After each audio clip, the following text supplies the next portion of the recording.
यदा यदा हि धर्मस्य ग्लानिर्भवति भारत अभ्युत्थानम् अधर्मस्य तदात्मानं सृजाम्यहम्। श्री सद्गुरुदेव के चरणों में सादर प्रणाम और इष्ट देव के भी चरणों में सादर प्रणाम। ये संपूर्ण संसार एक रंगमंच है और हम सब यहाँ अभिनय करने के लिए आए हैं और हम सबको अपना अपना रोल मिला हुआ है। ठीक उसी तरह जिस प्रकार फिल्म बनाते हैं तो सभी लोग मिलकर उस फिल्म की शूटिंग के लिए बाहर जाते हैं। सभी का रोल फिक्स है और कहानी तो डायरेक्टर ने, उस फिल्म के लेखक ने पहले ही लिख दी है, उसमें फेर बदल नहीं हो सकता। अब तो फिल्म तभी हिट होगी जब सब अपना अपना अभिनय ईमानदारी पूर्वक निभाएंगे। अब हम अपने जीवन की तरफ आते हैं। हमारे भी जीवन की कहानी पहले से ही लिखी हुई है, उसमें कुछ भी फेर बदल नहीं हो सकता। सबको अपना अपना रोल मिला हुआ है, परंतु भूल कहाँ होती है कि जब हम अपने अभिनय की तरफ ध्यान नहीं देते हैं और कहानी की जो मूल संरचना है उसमें परिवर्तन करना चाहते हैं। हम डायरेक्टर बनने लग जाते हैं। जैसे हमारे जीवन में आज कहीं दुख आया है तो हम क्या करते हैं, हमारे मन के अंदर सुख की कल्पना, एक अपना नया ही संसार बना लेती है, परंतु कल्पनाएं कभी सत्य नहीं हुआ करती हैं और फिर हमें दुख का सामना करना पड़ता है। तो दुख का मूल क्या हुआ, हमारी कामना ही तो हुई। हम वर्तमान को सत्य जानकर उसमें जागने की कोशिश नहीं करते हैं, अपितु सपनों में सोने की कोशिश ज़्यादा करते हैं और सपने जब टूटते हैं तो बहुत ज़्यादा दुख का अनुभव होता है।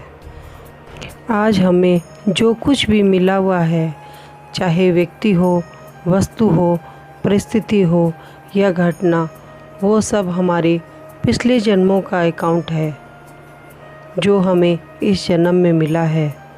हम सुख में सुखी होते रहते हैं और दुख आने पर दुखी होते रहते हैं, जबकि सुख और दुख दोनों मन की स्थितियां हैं जो कभी स्थिर नहीं रहती हैं। तो अब प्रश्न ये उठता है कि इन दोनों स्थितियों में हमें क्या करना चाहिए।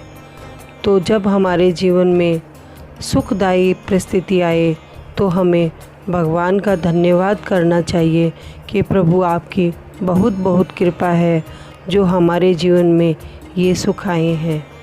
और जब दुखदाई परिस्थिति आए तो हमारे अंदर उन्हें स्वीकार करने की हिम्मत होनी चाहिए।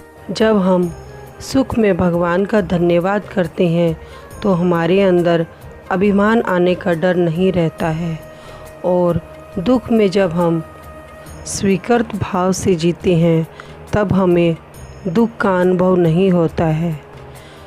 कईयों को शिकायत रहती है कि हमारी पत्नी अच्छी नहीं है, कईयों को शिकायत होती है कि हमारी पति अच्छे नहीं है, बच्चों से भी शिकायत होती है, पर कभी ये सवाल नहीं उठता कि हमें यही क्यों मिले।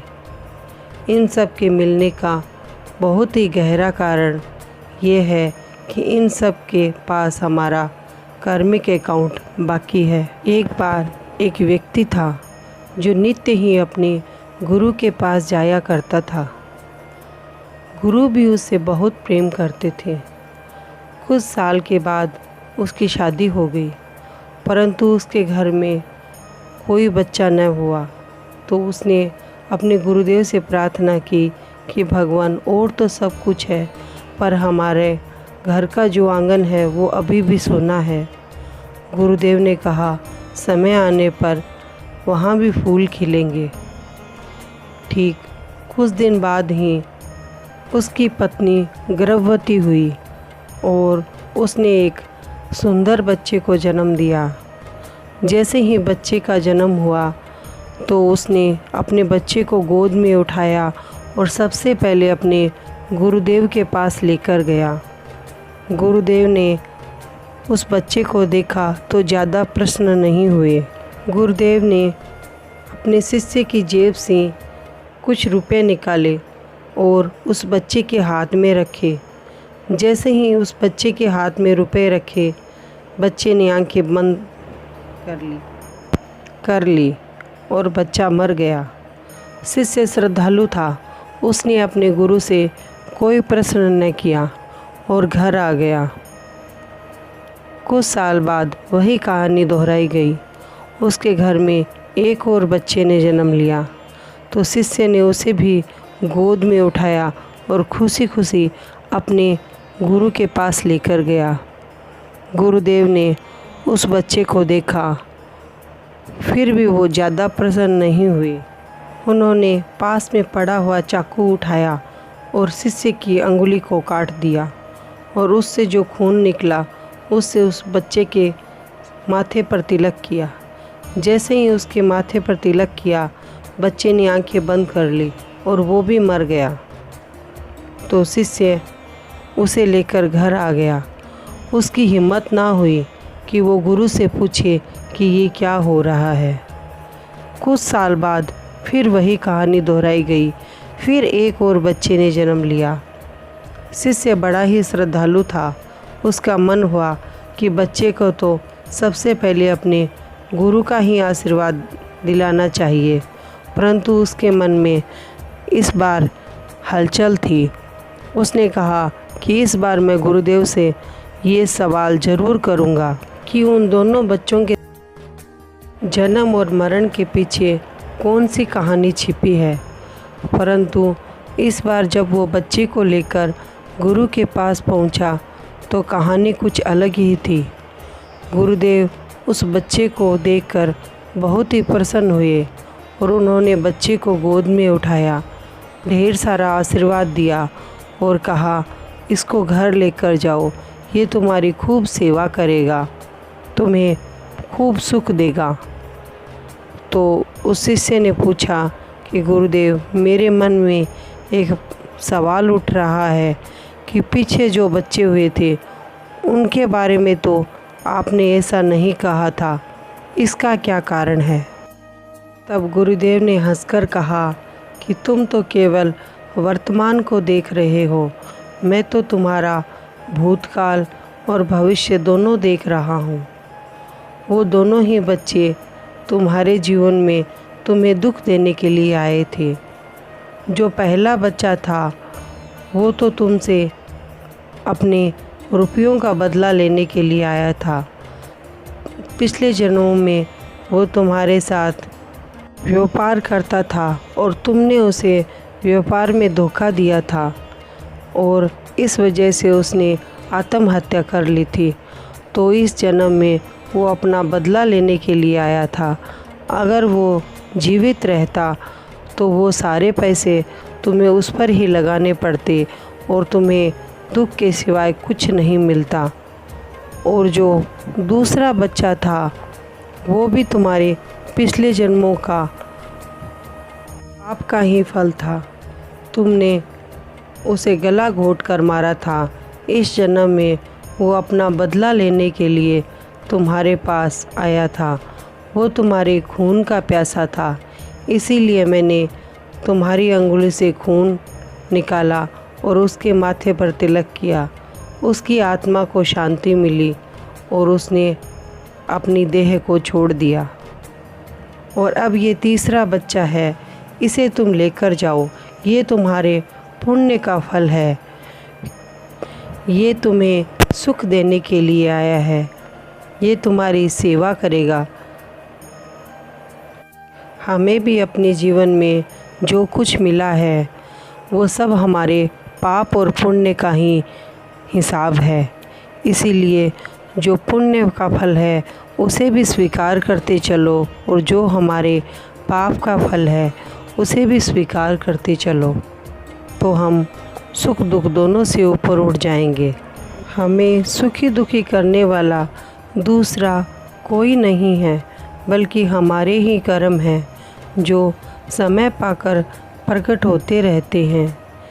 सुख और दुख का हेतु दूसरे को मानना यही सबसे बड़ी भूल है।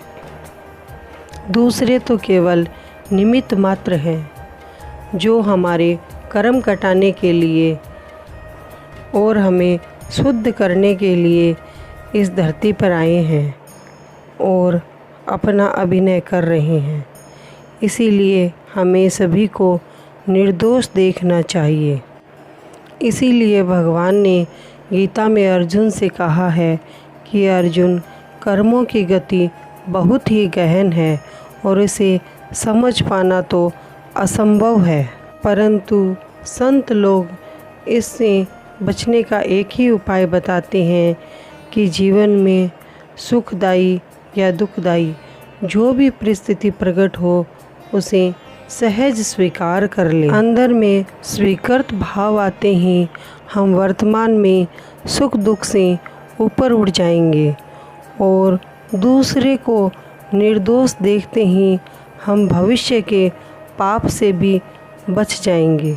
हमारे पिछले जन्मों का पाप और पुण्य का फल ही हमारा आज का जीवन है और आज का हमारा जीवन ही हमारा आने वाला जीवन तैयार करेगा। इसीलिए हमें कर्मों के प्रति पूर्ण रूप से सावधान रहना चाहिए, क्योंकि जीवन हमें हर क्षण एक नया पाठ पढ़ाना चाहता है, हमें एक नई दिशा देना चाहता है। हमें उसे समझने का प्रयास करना चाहिए। इसीलिए हमें हर क्षण दूसरे को नहीं बल्कि स्वयं को बदलने का प्रयास करना चाहिए, परंतु हम तो पूरा जीवन दूसरों को बदलने में लगा देते हैं। यही हमारी भूल होती है।